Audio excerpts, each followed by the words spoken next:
البتہ شفاعت کے مفہوم کے بارے میں اختلاف ہے۔ بعض کہتے ہیں کہ پیغمبر گرامی صلی اللہ علیہ وآلہ وسلم کی شفاعت زیادتی ثواب کا ذریعہ بنے گی، یعنی گناہ گاروں کو پیغمبر گرامی کی شفاعت فائدہ نہیں پہنچائے گی۔ ایک نقطہ نظر کا خیال ہے، خاص طور پہ وہ لوگ کہ جن کا تعلق خوارج سے ہے، جو کہ مطلب نقطہ نظر ان کا مطلب خارجی لوگ جو ہیں، ان کا یہ نقطہ نظر ہے کہ زیادتی ثواب کا ذریعہ جو ہے وہ پیغمبر گرامی کی شفاعت جو ہے وہ بنتی ہے۔ لیکن برادران اہل سنت کا بھی ایک بہت بڑا طبقہ اور اہل تشیع بھی اس بات پہ متفق ہیں کہ پیغمبر گرامی صلی اللہ علیہ وآلہ وسلم کی شفاعت ان کی امت کے گناہ گاروں کو میسر آئے گی، گناہ گاروں کو پہنچے گی۔ ہم انشاءاللہ آگے چل کے اس پہ احادیث جو ہمارے مذہب میں ہیں ان کو بھی بیان کریں گے، لیکن اس کے حوالے سے جو آیات آپ نے کہیں تو سب سے پہلے تو یہی قرآن حکیم کی آیت وَلَا يَشْفَعُونَ إِلَّا لَمَنِ ارْتَضَىٰ، اگر کال آپ لینا چاہیں تو مطلب وَلَا يَشْفَعُونَ إِلَّا لَمَنِ ارْتَضَىٰ، شفاعت نہیں کریں گے مگر اس کی کہ جو مرضی خدا کے مطابق ہوگی، یعنی شفاعت پیغمبر گرامی کریں گے۔ انشاءاللہ اس بات کو ہم عرض کرنے کی کوشش کریں گے، نہ صرف پیغمبر گرامی کی شفاعت پیغمبر گرامی کو حق شفاعت ہے، بلکہ پیغمبر گرامی کے مقرب بندے، اللہ کے مقرب بندے، اولیاء خدا، پیغمبر گرامی کے مخلص صحابہ، پیغمبر گرامی کے جانشین، حتیٰ اس امت کے علماء، حتیٰ یہاں تک کہ عام مومن جو مخلص مومن ہے اس کو بھی حق شفاعت جو ہے وہ حاصل ہے۔ جب قرآن حکیم کہتا ہے کہ تمہارے لیے شفاعت جو ہے وہ موجود ہے، البتہ وہ آیات جو کہتی ہیں کہ ما للظالمین من حمیم ولا شفیع، ظالموں کو شفاعت نہیں پہنچے گی، ان کا کوئی شفیع جو ہے وہ نہیں ہوگا، وما للظالمین من انصار، ظالموں کا کوئی مددگار نہیں ہے۔ گویا شفاعت موجود ہے، لیکن شفاعت جو ہے وہ فاسقوں کو، ظالموں کو، خارجیوں کو پیغمبر گرامی صلی اللہ علیہ وآلہ وسلم کی شفاعت نہیں پہنچے گی۔ قرآن حکیم کی یہ آیت کہ جو سورہ انبیاء کی 28ویں آیت ہے، جس کو ہم نے عنوان کلام قرار دیا تھا، وہ بڑے واضح لفظوں میں ارشاد فرماتی ہے وَلَا يَشْفَعُونَ إِلَّا لَمَنِ ارْتَضَىٰ، وہ شفاعت نہیں کریں گے مگر اسی کی کریں گے کہ جس پہ اللہ راضی ہے، جس میں اللہ کی مرضی شامل ہے۔ اس کا مطلب یہ کہ شفاعت کی قرآن حکیم نے کلی طور پہ نفی نہیں کی۔ وہ آیات کہ جن آیات میں شفاعت کی نفی کی گئی ہے، جب ان آیات کے ساتھ اس قسم کی آیات کو ملا کے پڑھا جاتا ہے تو تب جا کے نتیجہ نکلتا ہے۔ کسی ایک آیت سے نتیجہ جو ہے وہ نہیں نکالنا چاہیے قرآن حکیم کے کسی بھی مفہوم و مطلب کو، بلکہ دیکھنا چاہیے کہ کون سی آیت جو ہے وہ اس میں جو ہے وہ ضرورت ہے کہ اس کو مقید کیا جائے۔ کئی آیات ایسی ہیں جو قرآن حکیم کی بعض آیات کی تفسیر کر دیتی ہیں، اور بعض آیات ایسی ہیں کہ خود ان القرآن یفسر بعضہ بعضا، قرآن کی اپنی آیات کی تفسیر بیان کرتی ہیں، بعض قرآن دوسرے بعض کی تفسیر بیان کرتا ہے، یعنی بعض اوقات آیات کا مفہوم واضح نہیں ہوتا تو دوسری آیات جو ہیں اس مفہوم کو واضح کر دیتی ہیں، بعض اوقات عمومی آیات ہوتی ہیں اور ان آیات کو مقید کر دیتی ہیں دوسری بعض آیات، وہ آیات کے جن سے بعض لوگ اس بات کی طرف جاتے ہیں کہ شفاعت کا حق کسی کو نہیں ہے، ان کو مقید کر دیا اس آیت نے کہ ہاں ہے حق، نہیں ہے مگر ان کے لیے کہ جو اللہ کے مرتضیٰ ہیں، ان کے لیے کہ جو جن پہ اللہ راضی ہے۔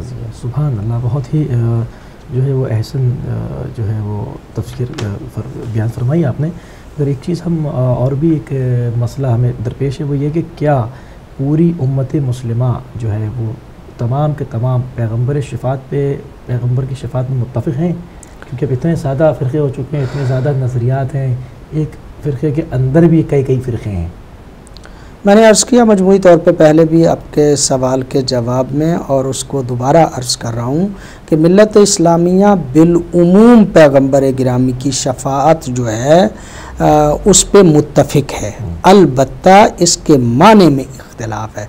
بعض کہتے ہیں کہ پیغمبر گرامی جب شفاعت کریں گے تو جو نیک لوگ ہوں گے ان کے درجات کی بلندی کے لیے شفاعت کریں گے، یعنی اگر فرض کریں کہ جنت میں کسی کو ایک مقام جو ہے وہ ملا ہوا ہے، اب پیغمبر گرامی شفاعت کریں گے تو اس کو یہ درجہ اس سے بلند تر مل جائے گا۔ ایک نقطہ نظر یہ ہے کہ گناہ گاروں کی شفاعت پیغمبر نہیں کر سکتے اور وہ شفاعت نہیں ہوگی، صرف ثواب کی اضافے کے لیے شفاعت جو ہے وہ ہوگی۔ ویسے اتفاق ہے ملت اسلامیہ کا کہ شفاعت پیغمبر کو ہے، البتہ میں نے عرض کیا کہ اہل سنت کے بھی بہت بڑا طبقہ اور شیعہ مکتب فکر جو ہے ان کا نقطہ نظر یہی ہے کہ پیغمبر گرامی کو حق شفاعت ہے، حتیٰ گناہ گاروں کے لیے بھی حق شفاعت ہے، وہ کہ جن سے غلطیاں ہو گئیں، وہ کہ جن سے اشتباہ ہو گیا، وہ کہ جن کا عقیدہ و نظریہ ٹھیک ہے لیکن اعمال میں کوئی کمی اور کمزوری موجود ہے، پیغمبر گرامی اپنے امت کے ایسے افراد جو ہیں ان کی شفاعت کریں گے۔ نہ صرف یہ کہ پیغمبر گرامی کرائیں گے، شفاعت کریں گے، بلکہ اولیاء اللہ کریں گے، بلکہ علماء کریں گے، بلکہ مخلص مومن بھی شفیع بن جائیں گے۔ اس پہ انشاءاللہ احادیث اگر آپ کہیں گے تو ہم ضرور پڑھیں گے۔ ٹھیک ہے، میں چاہوں گا کہ تھوڑا سا مقام محمود کو واضح کر دیں تو پھر ہم حدیث کی طرف آتے ہیں، کیونکہ اس سے ایک باقاعدہ جو ہے وہ سرکار حضرت امام صادق علیہ الصلاۃ والسلام جو ہیں ان کی خدمت میں سماع موجود تھا ایک صحابی، وہ کہتے ہیں سألتہ عن شفاعت النبی، میں نے پوچھا کہ کیا مولا یہ فرمائیے پیغمبر گرامی کو حق شفاعت ہے یا حق شفاعت نہیں قیامت کے دن؟ کالا، سرکار نے ارشاد فرمایا قیامت کے دن لوگوں کی حالت بڑی ہولناک ہوگی، اس طرح لے کے آئیں گے جس طرح کے لجام ڈالی گئی ہو، لوگوں کو ایسے عالم میں جو ہے وہ بارگاہ خداوندی میں یعنی محشر میں پیش کیا جائے گا، اور ایسی حالت میں لوگ جو ہیں وہ پسینہ در پاس پسینہ ہوئے ہوں گے، عرق جو ہے وہ ان سے آ رہا ہوگا، اور بہت ہولناکی میں پورا محشر کا منظر جو ہے اس میں لوگ ڈرے ہوئے ہوں گے، لوگ گھبرائے ہوئے ہوں گے، گھبرا کے کہیں گے کیا کریں، کس کے پاس جائیں؟ تو بعض لوگ کہیں گے انطلقوا الی آدم، چلو حضرت آدم سے جا کے کہتے ہیں کہ آپ ہمارے شفیع بن جائیں، آپ ہمارے لیے کوئی التجا بارگاہ خداوندی میں کریں، آپ ابو البشر بھی ہیں اور آپ پہلے نبی بھی ہیں۔ سبحان اللہ۔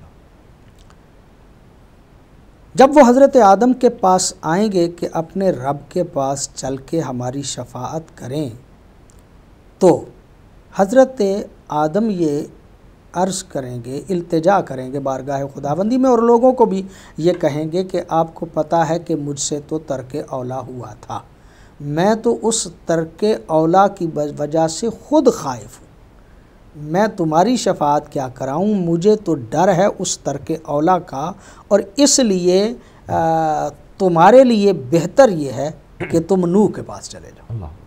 یعنی حضرت آدم ان لوگوں کو حضرت نوح کے پاس بھیجیں گے تاکہ نوح جو ہے وہ ان کی شفاعت کرے، حضرت نوح ان کو کسی اور نبی کی طرف بھیج دیں گے، اسی طرح یہ سلسلہ چلتے چلتے حضرت عیسیٰ تک آئے گا، لوگ حضرت عیسیٰ تک آئیں گے کہ اے عیسیٰ تم ہماری شفاعت کرو، عیسیٰ پھر پورے محشر والوں کو لے کے پیغمبر گرامی صلی اللہ علیہ وآلہ وسلم کی خدمت میں آ جائیں گے اور عرض کریں گے کہ اے محمد ہمارے لیے شفاعت کرو۔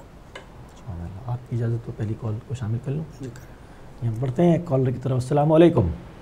السلام علیکم۔ وعلیکم السلام۔ سر میرا نام موزم علی ہے۔